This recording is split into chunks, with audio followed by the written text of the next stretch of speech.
Now, having distinguished between what we call the death of the body and the death of the person, the question whether or not you're going to die needs to be distinguished. The question whether or not you believe you're going to die needs to be distinguished. If somebody says, you know, nobody really believes they're going to die, that could mean one of two things. They could mean nobody really believes they're going to cease to exist as a person. First possibility. Second possible claim, nobody really believes they're going to undergo the death of their bodies. Let's take these in turn. Is there any good reason to believe that we don't believe that we're going to cease to exist as a person? Well, the most common argument for this claim, I think, takes the following form. People sometimes say, since it's impossible to picture being dead, it's impossible to picture being dead. That is to say, it's impossible to picture your own being dead. You know, each one of us has to think about this from the first person perspective or something like that. Think about your dying, your being dead. Since that's impossible to picture, that's impossible to imagine, nobody believes in the possibility that they're going to die, that they're going to cease to exist. The idea seems to be that you can't believe in possibilities that you can't picture or imagine. Now that hypothesis, that thesis, that assumption could be challenged. I think probably we shouldn't believe the theory of belief, which says that in order to believe in something, you've got to be able to picture it or believe it. But let's grant that assumption for the sake of argument. Let's suppose that in order to believe in something, you've got to be able to picture it. What then? How do we get from there to the conclusion that I can't believe that I'm going to die, I'm going to cease to exist as a person? Well, the thought, of course, is I can't picture or imagine my death. I can't picture or imagine my being dead. It's important here to draw some distinctions. I can certainly picture being ill. You know, there I am on my deathbed, dying of cancer, growing weaker and weaker. I can perhaps even picture the moment of my death. I've said goodbye to my family and friends. Everything's growing grayer and dimmer. It's growing harder and harder to concentrate.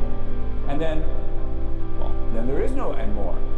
The claim, however, is not that I can't picture being ill or dying. The claim's got to be I can't picture being dead. Well, try it. Try to picture being dead. What's it like to be dead?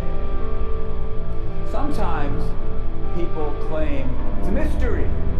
We don't know what it's like to be dead because every time we try to imagine it, we fail. We don't do a very good job.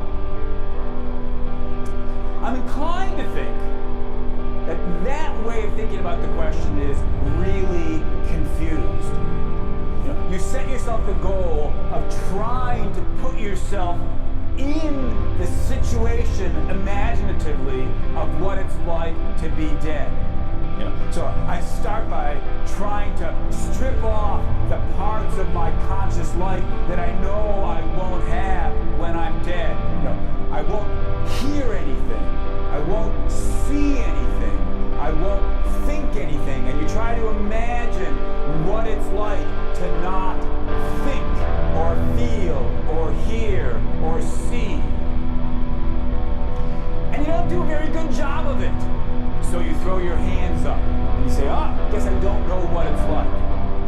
So it must be a mystery. It's not a mystery at all.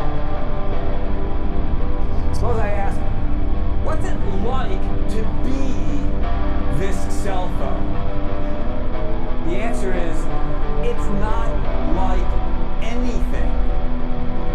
Well, that doesn't mean there's something that it's like to be a cell phone, but different from being anything else. So it's not like anything else. It's a special way of feeling or experiencing. No, cell phones don't have any experience at all. There is nothing that it's like on the inside to be a cell phone. Imagine that I try to ask myself, what's it like to be my ballpoint pen?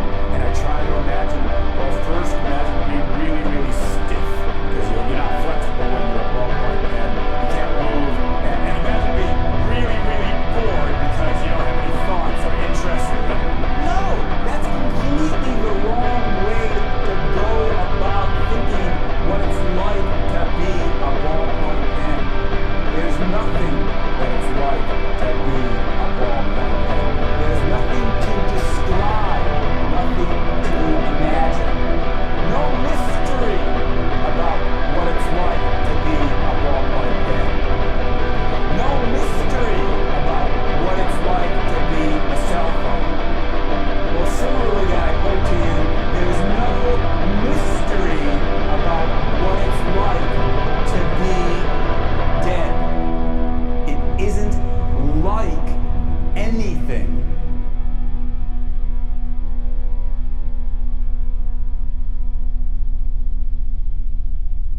When you're dead, there's nothing happening on the inside to be imagined. Well, should we conclude, therefore, given that we've got the premise, if you can't picture it or imagine it, then you can't believe in it? Since I've just said, look, you can't imagine being dead, but that's not due to any failure of imagination. That's because there's nothing there to imagine or picture. Still, granted the premise, if you can't picture it or imagine it, you can't believe in it. Should we conclude, therefore, that you can't believe you're going to be dead?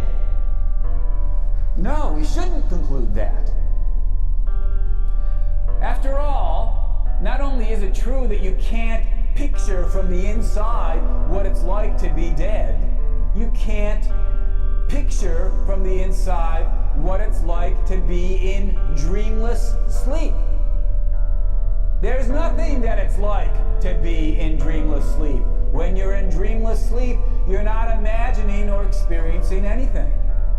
Similarly, it's not possible to picture or imagine what it's like to have fainted and be completely unconscious with nothing happening cognitively.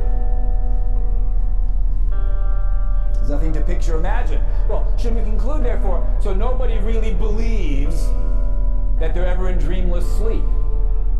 Well, that would be silly. Of course you believe that at times you're in dreamless sleep. Should we say of somebody who's fainted or knows that they're subject to fainting spells, they never actually believe that they pass out? That would be silly. Of course they believe they pass out. From the mere fact that they can't picture it from the inside, it doesn't follow that nobody believes they're ever in dreamless sleep. From the mere fact that they can't picture from the inside what it's like to have fainted and not yet woken up, it doesn't mean that nobody believes that they ever faint. From the mere fact that you can't picture from the inside what it's like to be dead, it doesn't follow that nobody believes they're going to die. But didn't I start off by saying I was going to grant the person who's making this argument that in order to believe something, you've got to be able to picture it? And haven't I just said, look, you can't picture being dead? So aren't I taking it back? Since I say you can believe you're going to die, yet you can't picture it from the inside, haven't I taken back the assumption that in order to believe it, you've got to be able to picture it? Not quite. Although I am skeptical about that claim, I am going to continue giving it to the person who makes this argument, because I'm not so prepared to admit that you can't picture being dead. You can picture being dead, all right. You just can't picture it from the inside. You can picture